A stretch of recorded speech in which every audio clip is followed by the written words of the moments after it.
Bonjour et bienvenue où que tu te trouves dans le monde. Un petit mot de présentation. Ici, chez So What Now, on vient te parler de Dieu, de la manière dont il nous enseigne et agit dans nos vies.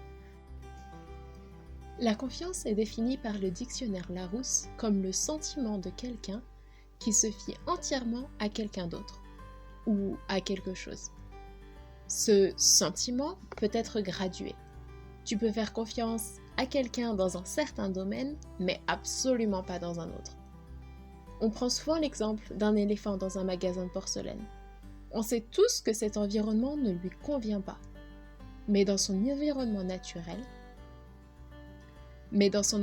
naturel, en savane ou en forêt, son agilité est impressionnante. De la même manière, certaines personnes ont des domaines de compétences qui nous poussent à nous fier à elles, mais dans certains champs seulement.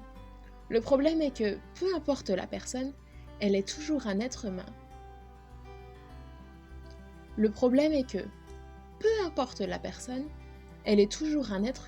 Et peut faillir, faire des erreurs.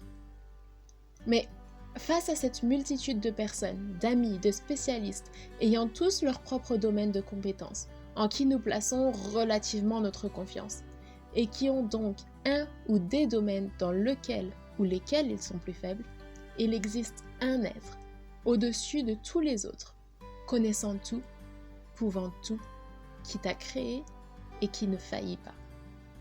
Dieu n'a aucun domaine de spécialité. Il peut tout. Il est le créateur du ciel et de la terre, le commencement et la fin. Il sait toutes choses. Alors, tout cela ne peut que t'encourager à lui faire confiance. Dans les périodes de doute, dans les périodes de joie, dans les temps d'attente, dans les temps de changement ou dans les temps de quiétude, nous pouvons faire confiance à Dieu et tout lui déposer.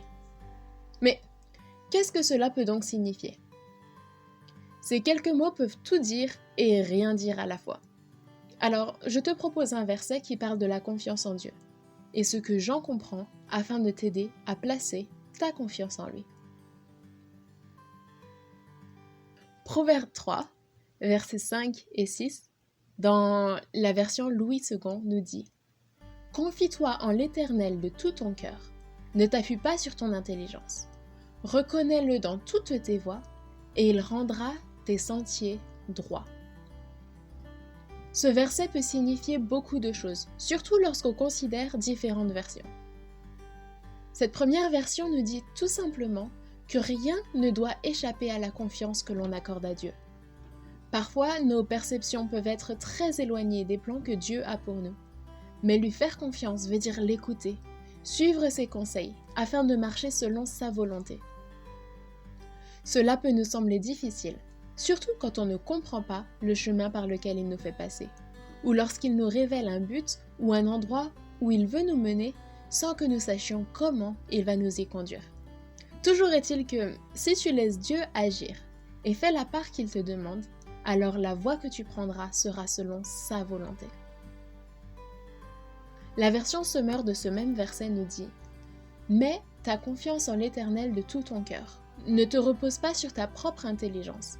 Cherche à connaître sa volonté pour tout ce que tu entreprends, et il te conduira sur le droit chemin. » Cette version fait ressortir que nous devons chercher à connaître sa volonté, ce qui nous amène à passer du temps à lire et à méditer sa parole.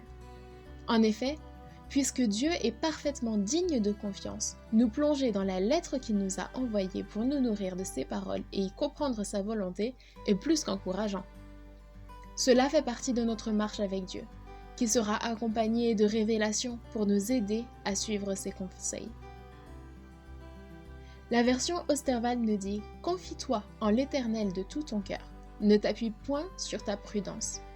Considère-le dans toutes tes voies, et il dirigera tes sentiers. » Ce qui me marque dans cette version-ci, c'est l'utilisation du terme « prudence ».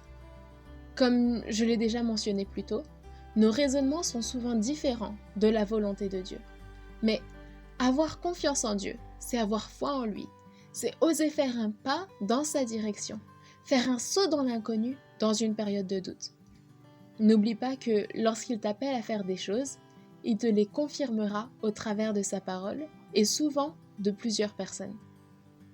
Les temps que tu passes dans l'intimité avec lui, des conversations avec des personnes qui t'entourent, pourront contredire le raisonnement prudent. Mais celui qui se confie en l'Éternel sera affermi en lui. Faire confiance à Dieu, c'est un long chemin. Mais en tout temps, t'appuyer sur lui confier tes soucis et tes doutes, te donnera d'abord la paix et l'assurance qu'il est attentif à toi. Je ne pourrai pas t'y forcer, mais sache que je t'encourage fortement à faire confiance à Dieu, afin de voir sa main s'étendre sur tout type de situation. Dans diverses situations, des chrétiens du monde entier ont fait et font confiance à Dieu. Et cela passe par une foi inconditionnelle en lui. Passe une bonne semaine. Que Dieu te bénisse et t'aide à lui faire confiance. Merci d'avoir passé ce moment avec nous. Tu peux écouter nos autres épisodes sur notre compte, la So What Now playlist avec les chants qui nous plaisent sur YouTube et Spotify. N'oublie pas de t'abonner pour nous aider à atteindre plus de monde. À très bientôt!